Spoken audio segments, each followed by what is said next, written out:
Hey there, Postal here. So today we're looking at a plane that I actually got quite a while ago, and just due to technical issues on my end and family, work, game, life balance, haven't had the opportunity to provide a review on.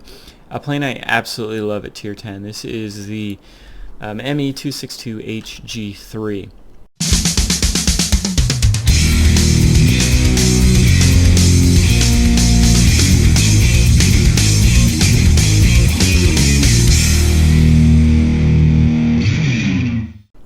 And everything that started with the 262 at Tier 8 and was built upon at Tier 9 has been completely over the top when it comes to Tier 10 here. What do I mean by that? Well, we've got some pretty darn good guns. And to me, it's all about the guns on this particular game. Guns and speed and altitude performance. And you're going to notice I'm going to talk about that a lot with this plane.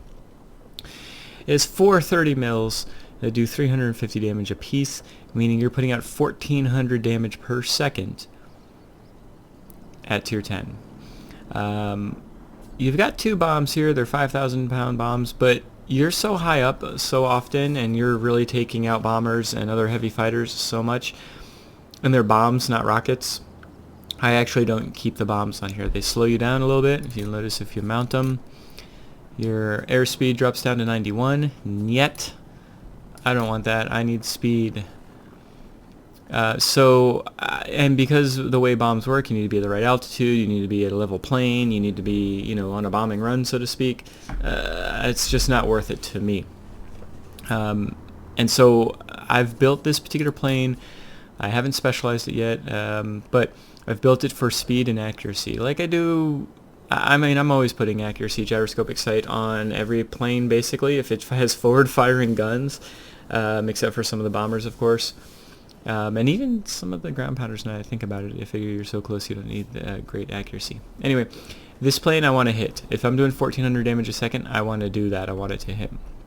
But other than that, I do want to make... I'm testing out if I'm going to keep this. I really haven't had engine issues like you do on the Tier 9 and Tier 8 because the engines are kind of built into the plane wing. Where they're kind of sticking out a little bit more at Tier 8 and 9. So I may try to go towards engine thrust or boost efficiency on the combined injection. We shall see. I do have here the firing range, and the reason I've got firing range on this over the gas-operated action or the reinforced bolt carriers is because the range of these guns is pretty piss poor.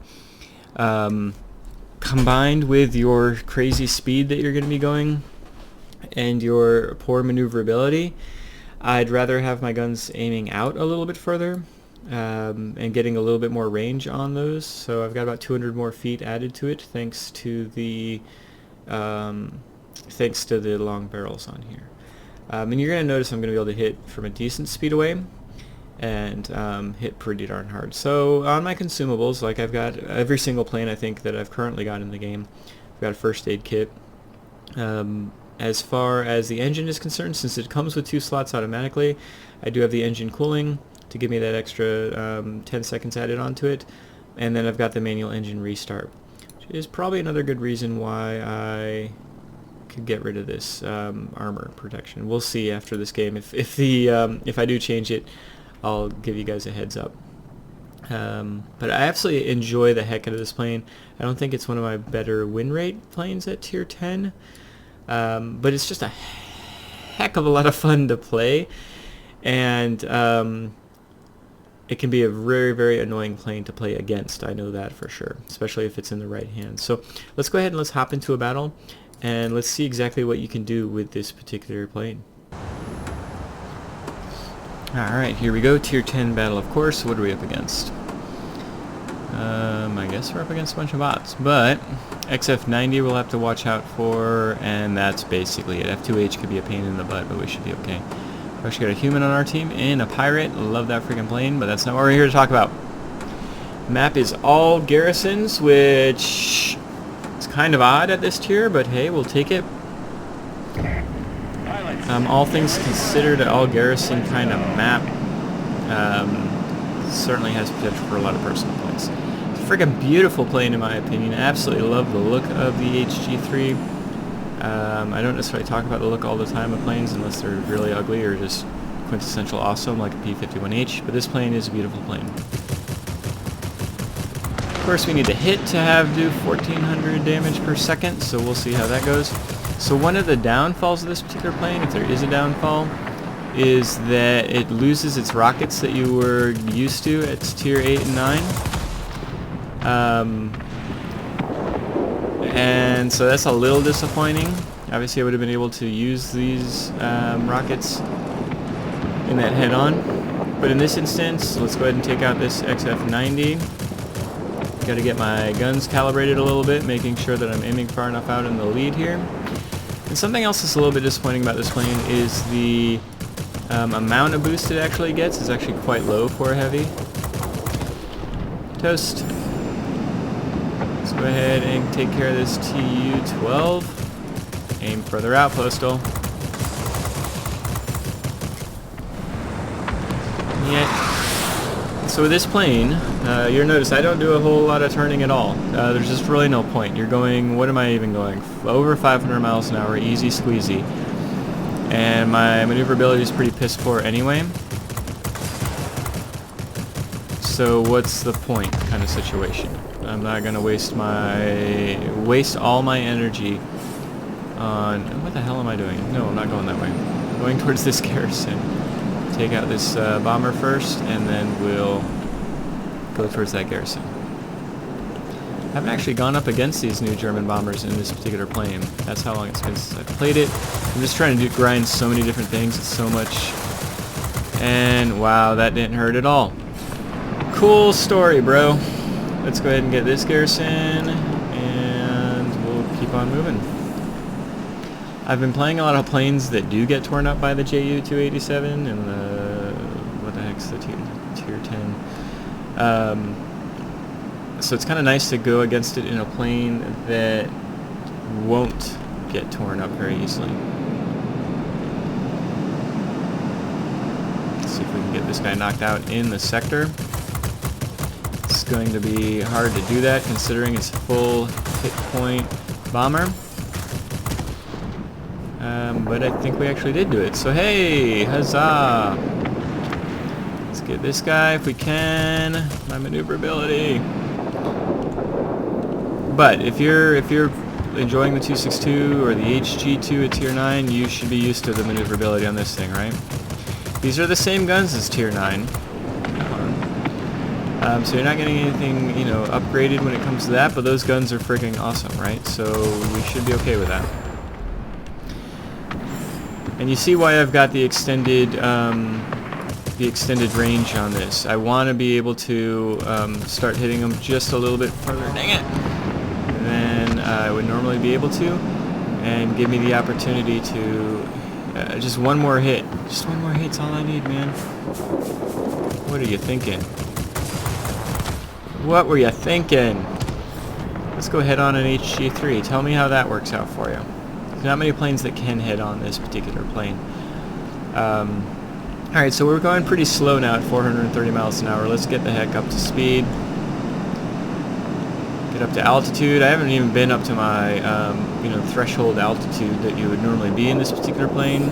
Everybody's kind of low down, so to speak. We've got this XF90 coming in. He's not paying too much attention.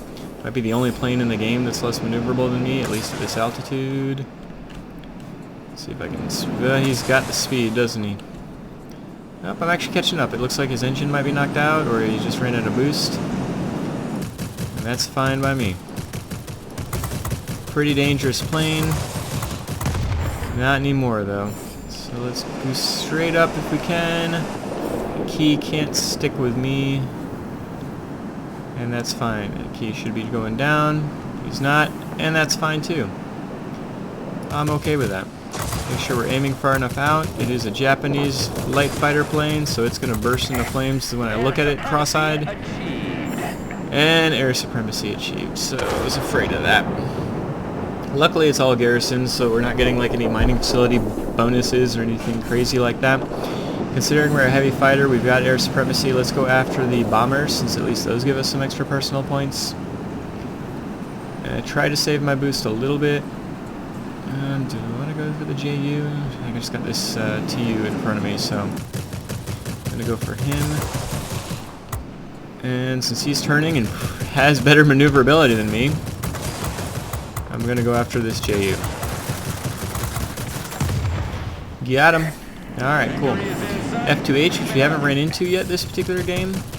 Very maneuverable for a heavy fighter. Good turning radius, but if he's going to go straight up and he's going to give us that, then let's go ahead and let's take it.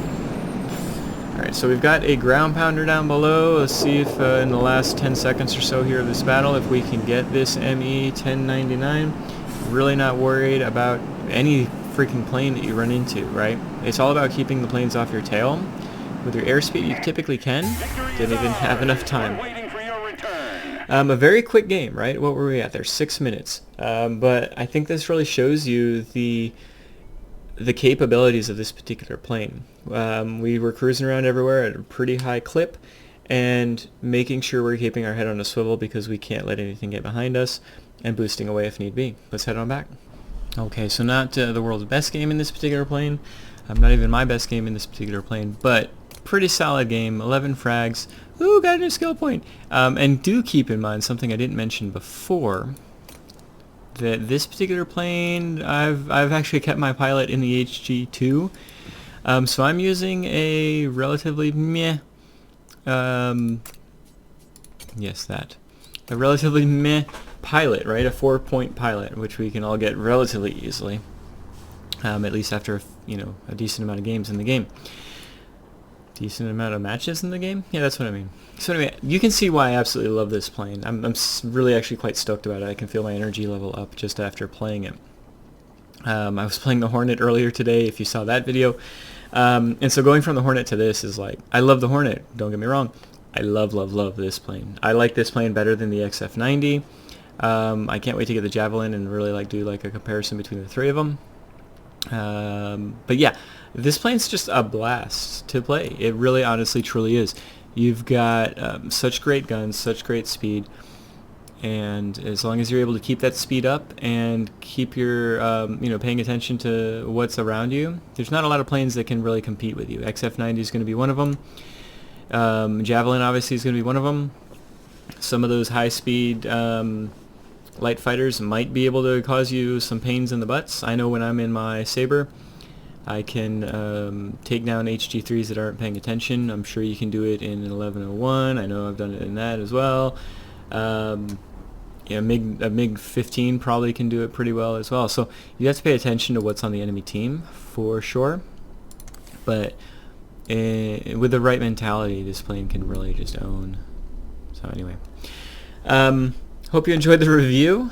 Do you happen to have, or are you going down this particular line? I actually didn't like the Tier 8 at all, but I loved the Tier 9 and Tier 10, and really liked everything before the Tier 8. So the 262 plane was the only, I meant plane, P-L-A-I-N, anyway, was the only plane on this particular line I didn't really enjoy.